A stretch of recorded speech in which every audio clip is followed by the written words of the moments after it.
Hey guys, it's Vaughn with TAS Performance.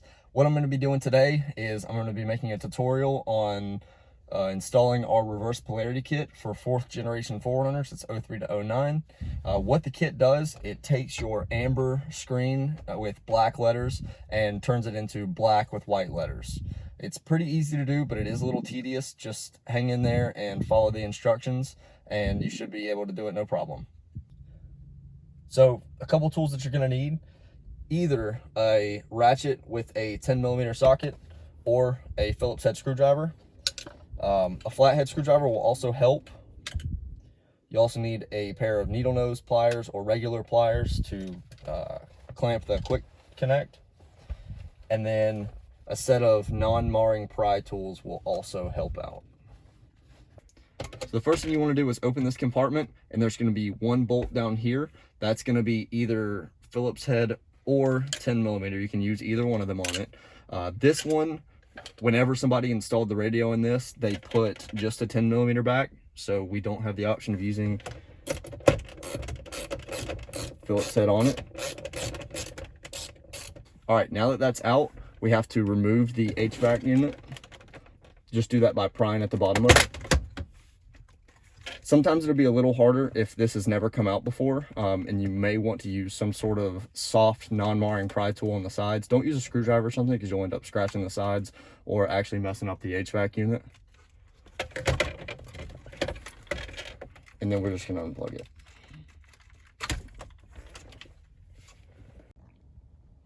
All right, the next thing we're going to do is remove your cup holder divider if you have one, and then lift the center console. Grabbing on these sides, pull up, make a gap where you can just pull it all the way out, and then disconnect any connections that you have on the bottom of this. It's going to vary depending on which version of 4runner you have and what additions you have.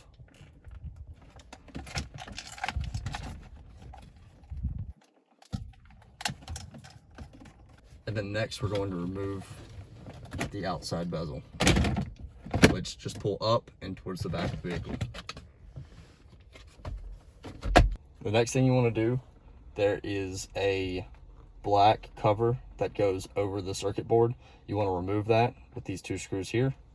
And then you want to remove these two Phillips head screws and these two Phillips head screws. That's going to remove the circuit board and LCD screen from the actual HVAC control unit.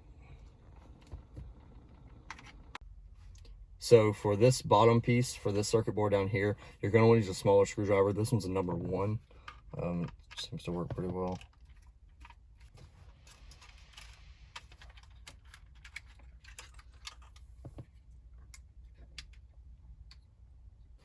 So using the included razor blade, the next thing you want to do is find the edge of the old polarizing film and very carefully remove it from the display.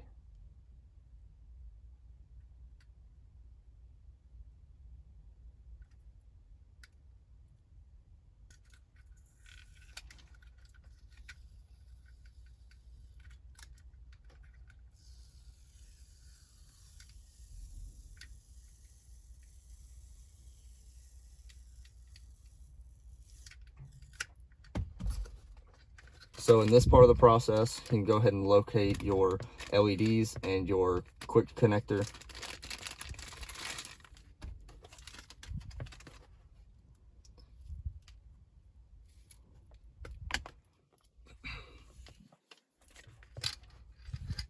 Now, very important to make sure that when we put them in, the wire is only soldered onto the positive side of the LED. The polarity is very important on these.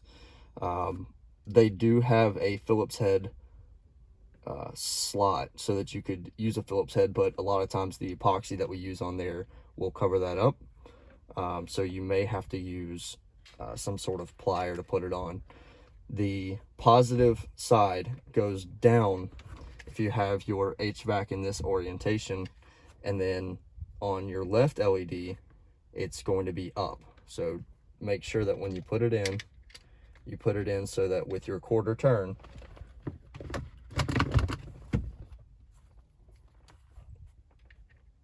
your positive terminal is pointed down.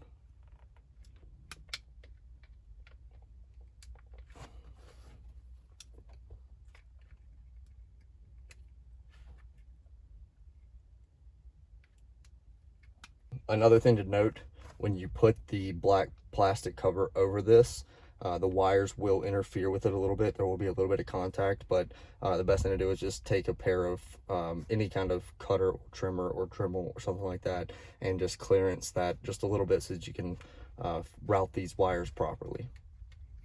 Okay, so the next thing you want to do is where your cigarette lighter is located, there's this pigtail here. It's got 2 wires on it. One of them is going to be a brown and red, brown with a red stripe. That's the one that we're going to be focusing on now. What you want to do to begin with is snake this wire behind this bezel and feed it up under as clean as possible. So you want to take this wire that is the harness for your LEDs, snake it back behind the bezel and then up under the center console, so that you can use one of the quick splice connectors to connect it to your cigarette lighter power. All right, now we take our quick splice connector, feed our wiring harness power into one side, and then clamp the other side around the cigarette lighter power. Make sure they're in the center.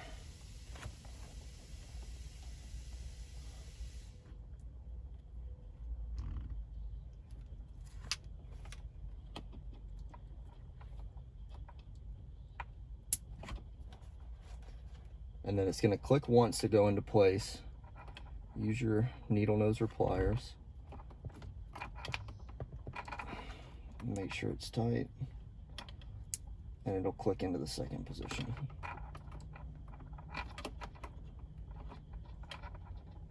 And then you know that it is contacting both wires.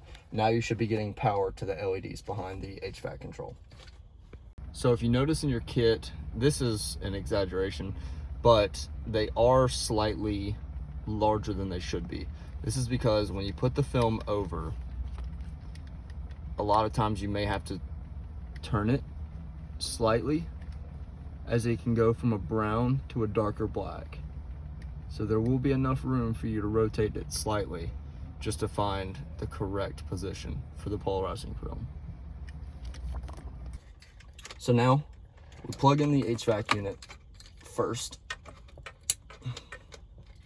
before you cut the vehicle on, otherwise your airbag light will come on. Turn the vehicle on. You'll have a backlit display. All right, so once you find the correct direction, and it'll only go on one way, find out which side has the adhesive on it, and then start taking the backing off of that side.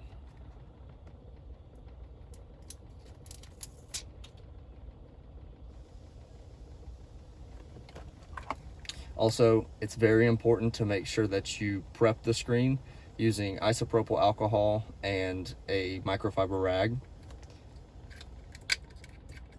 And then carefully place your new polarizing film on. And then slowly work out any bubbles under it.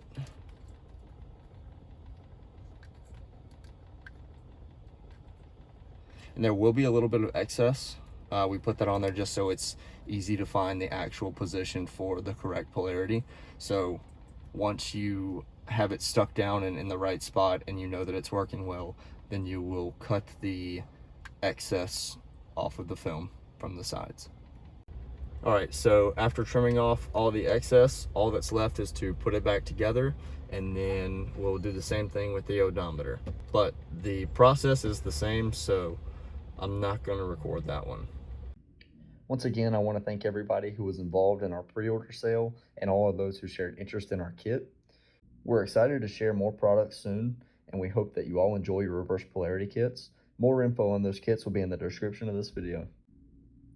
We're also going to be working on the LS swapped 4runner as well as the solid axle swap 4runner, so stay tuned for those video series as well. We've definitely seen a lot of interest in a 4th gen 4runner LS swap kit, so that's definitely in the works for us, as well as potentially a solid axle swap kit.